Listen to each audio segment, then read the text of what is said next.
और गुरुजी बैठ करके जब दावे के साथ आप कह रहे हैं कि आपका स्वानुभव है कि 180 दिन इस निर्धारित समय को पकड़िए, 181वें दिन हनुमान जी की उपस्थिति आपने महसूस ना किया, तो फिर कहना, फिर क्या बात है।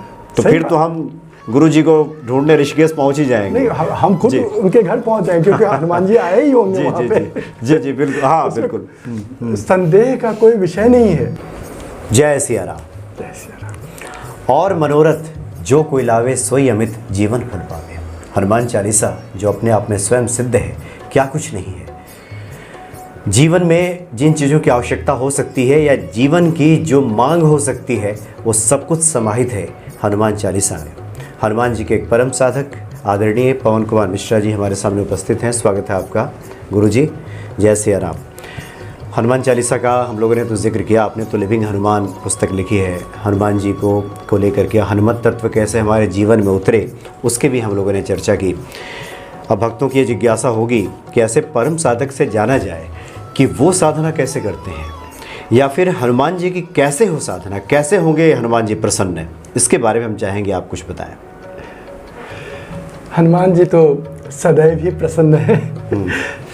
हमें प्रसन्नता उनकी साधना से कैसे मिलेगी, कैसे हम उनसे जुड़ पाएंगे। एक बात समझना पड़ेगा कि साधना का दो अंग होता है, एक है साधना, एक है उपासना। दो विषय है इसमें। उपासना का अर्थ होता है नज़दीक जाके बैठना, आसीत, नज़दीक बैठना, हनुमान जी के नज़दीक बैठना, अर्थात उस अंग में पूजा आदि माना जाए। पूजा करेंगे, जप करेंगे, चालीसा पढ़ेंगे, इस सब को उपासना का विषय कहते हैं।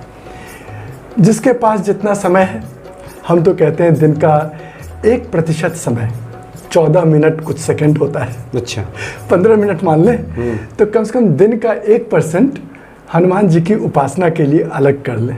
उसको भी 2 भाग में कर लें, 10 मिनट एक बार, 5 मिनट एक बार, सुबह शाम 2 बार हो जाए तो आनंद हो जाएगा।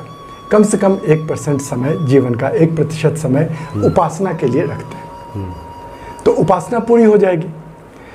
लेकिन साधना, यह तो 99% समय देना पड़ेगा। अच्छा, या ऐसा कह दें कि साधना 100% समय से कम में पूरी नहीं हो सकती, अधूरी रह जाएगी। साधना तो पूरा जीवन उनके अनुरूप जीना, उनकी उपस्थिति को मान करके जीना, वही साधना है। तो हम लोग इस समय में पहले उपासना का विषय ले लें कि उपासना कैसे करी जाए। वो सबसे आसान है, क्योंकि हनुमान जी सदैव प्रसन्न हैं। हम कहेंगे उनका नाम, जैसे शिव का नाम आशुतोष है, वही नाम उनको कहा जाए, वो वैसे ही प्रसन्न ही हैं और आपकी प्रसन्नता के लिए प्रतीक्षा करते हैं कि आप प्रसन्न होकर उनके और एक लाइन आपने बहुत बढ़िया शुरू में ही कह दिया कि हनुमान जी तो सदैव प्रसन्न है। अब उनकी कृपा से हम कैसे प्रसन्न हो, कैसे प्रसन्न, ये विषय है। और सबसे बड़ी एक और बात है कि एक होता है प्रसन्न चित्त, मुस्कुराएंगे, इसको हम लोग प्रसन्न चित्त कहते हैं। अक्सर हम लोग प्रश्न चित्त रखते हैं, मुंह जैसे प्रश्न के मार्ग की तरफ, प्रश्न चित्त, मुंह टेढ़ा सा रहता है कि दिमाग में सवाल ही चल रहे होते हैं। तो हम उसे छोड़ करके प्रसन्न चित्त, प्रसन्न भाव से हनुमान जी जो मंगल मूर्त हैं, मंगल जहाँ पर मंगल हो रहा है वहाँ पर प्रश्न है ही नहीं, वहाँ प्रसन्नता ही प्रसन्नता है। तो जिसको हम लोग योग सूत्र में, जिसको हम लोग चित्त प्रसादन की अवस्था कहते हैं, चित्त प्रसादन, हमारा जो मन है वो एक शुद्ध और प्रसादित अवस्था में रहे, प्रसन्न अवस्था में, प्रसन्न चित्त रहे, वह अधिकार सूत्र है। प्रसन्न चित्त अगर नहीं है तो साधना का अधिकार प्राप्त नहीं हुआ। आप समझ गए, इतनी बड़ी बात योग सूत्र में कह दिया गया। तो लोग कहेंगे कि हम अगर दुखी हैं तो हमें ये कैसे बात हो सकती है कि पहले प्रसन्न हो तो साधना शुरू होगी।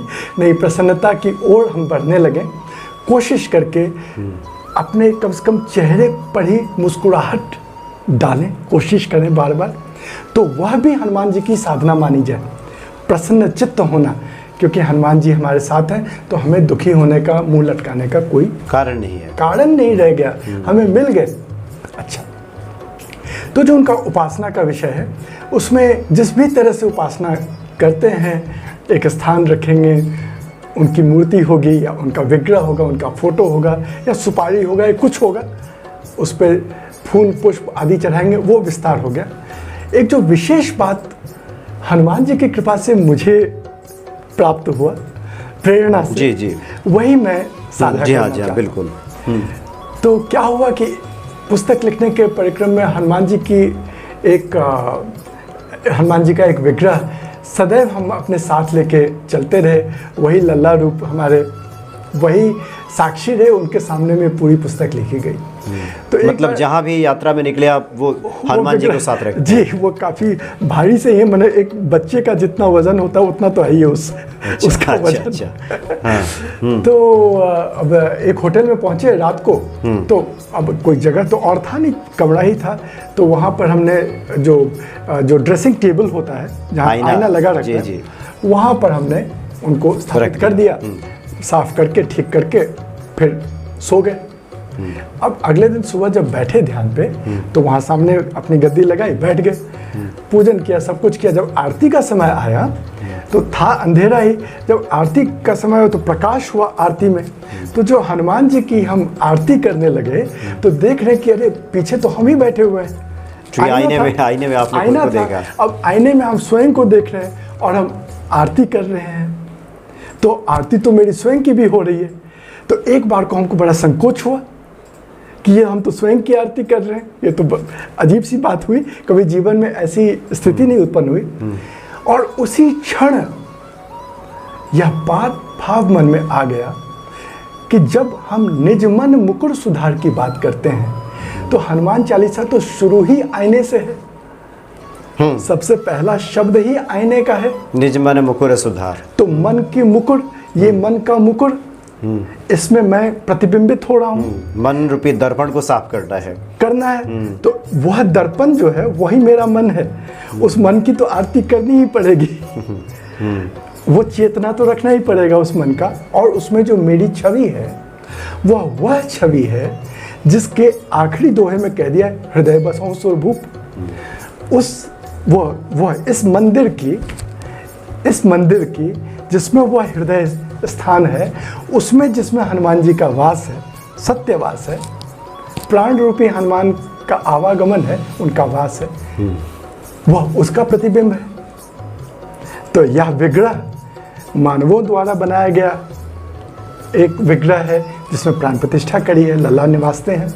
और यह विग्रह ये परम ब्रह्म द्वारा बनाया हुआ, प्रकृति द्वारा गढ़ा हुआ, और उसमें परम ब्रह्म का वास, हनुमान रूपी परम ब्रह्म का वास, सुरभूप रूपी वहाँ बैठे हैं, विराजे हैं। तो उनकी भी आरती हो रही है, ये बिल्कुल सही है। और तुरंत तभी यही भाव आया कि जो हमने लिविंग हनुमान की बात करी, हनुमान तब जीवित हैं जब वो हम सब में जीवित हैं और हम उनको अनुभूत करें, हम अपनी दिव्यता को अनुभूत करें, हम अपने देवत्व को अनुभूत करें, तभी तो हम हमारे अंदर में वो दिव्य गुण प्रस्फुटित होंगे।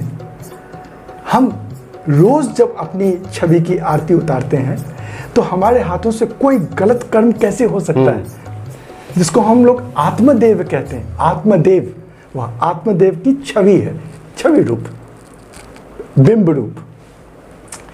तो मेरा ये अनुरोध है जी जी कि हनुमान जी की अगर संभव हो सके तो आले पर जहाँ बैठे आसनी पर एक इतना बड़ा आईना जैसे नाई के यहाँ होता है, उनके पीछे लगा दीजिए। अब आप बैठे, अब आप स्वयं को देखिए, वह जो बिंब है वही यह है, और उस बिंब में इसमें हनुमान जी वैसे ही वास कर रहे हैं।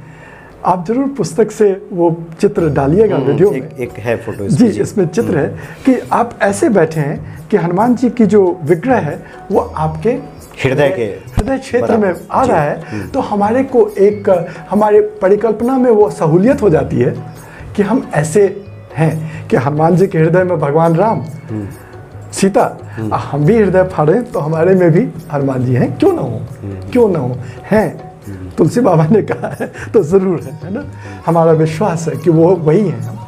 तो एक तो ये है, दूसरा ये है कि जिनको ऐसा ना ही मन करता है, ऐसी संभव नहीं है, हमारा यह अनुरोध है कि वो एक छोटा सा आईना रखें, छोटा सा अच्छा, अपने तकिए के नीचे रखें, सुबह उठ के उसका दर्शन करें।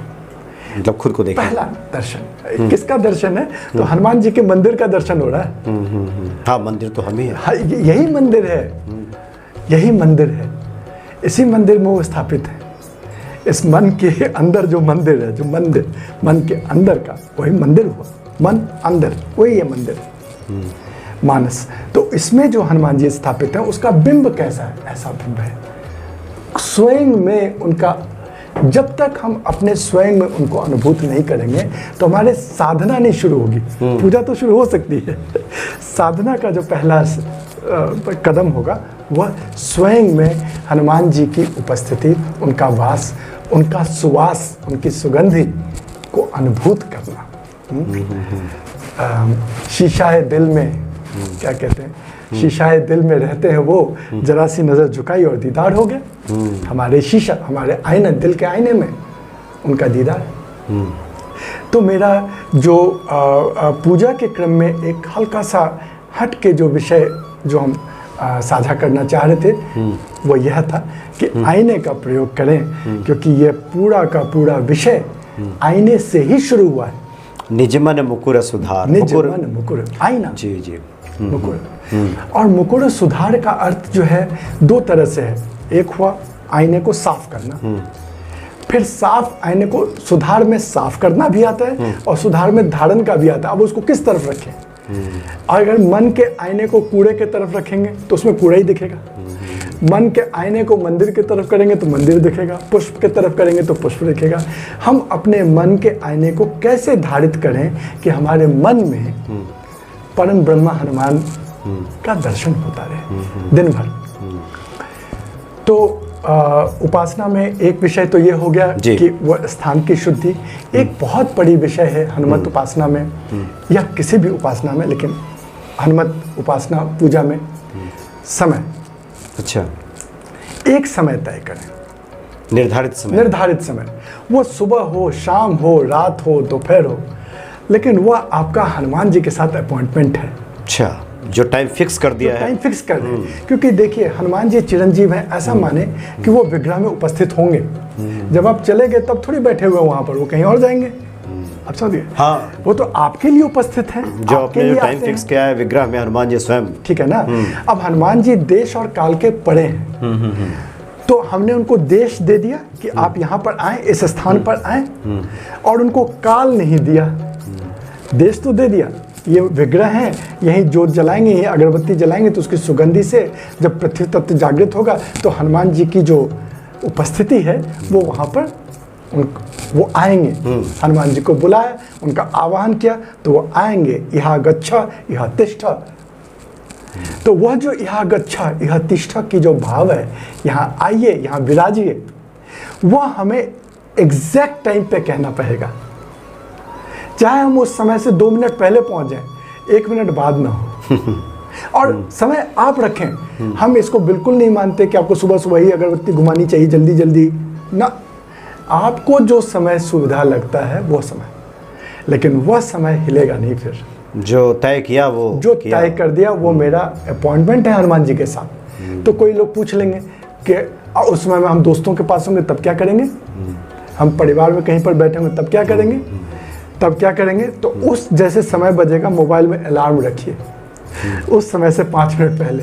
उस समय पर आप चाहे किसी कमरे में, चाहे बाथरूम में सही, कहीं भी चले जाएं, चुपचाप बैठे, मन से अपने वहां उपस्थित हो जाएं। तो बहुत बड़ा मंत्र आपने दिया है ना।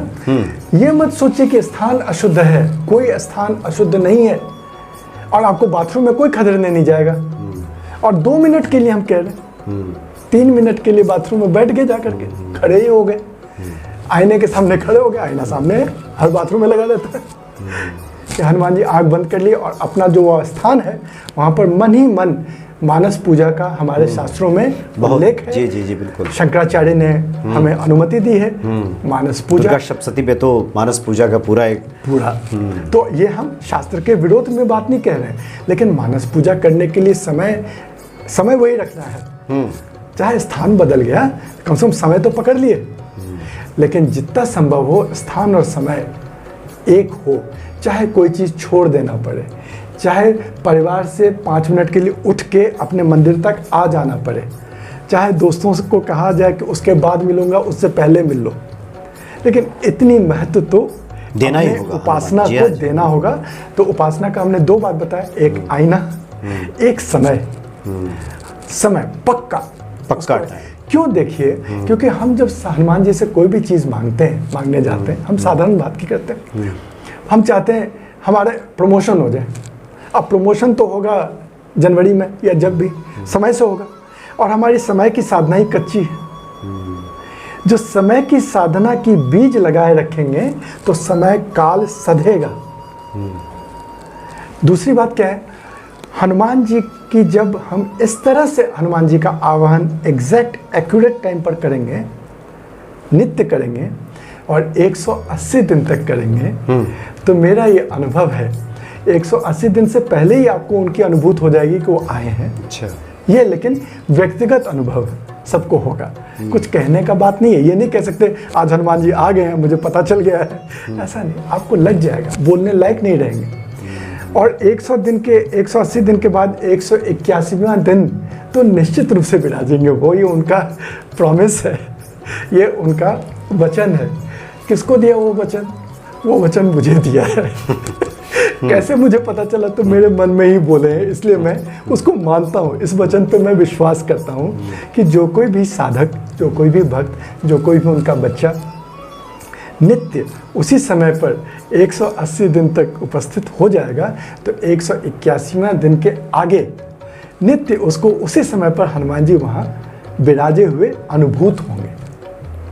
तो बहुत ये एक कुंजी का एहसास होगा, है ना, कुंजी है। जी जी, अरे तो बहुत अच्छी आपने बात बताई, जो कि जब आप ये बता रहे थे नियत समय के बारे में, प्रश्न जिज्ञासा भले ही मैंने प्रकट ना की, लेकिन मेरे मन में भी चल रहा था कि कई बार तो होता है कि कोई व्यक्ति अगर 8 बजे फिक्स करे टाइम, कई इधर उधर हो जाता है, कई बार ना पहुँचे तो क्या होगा।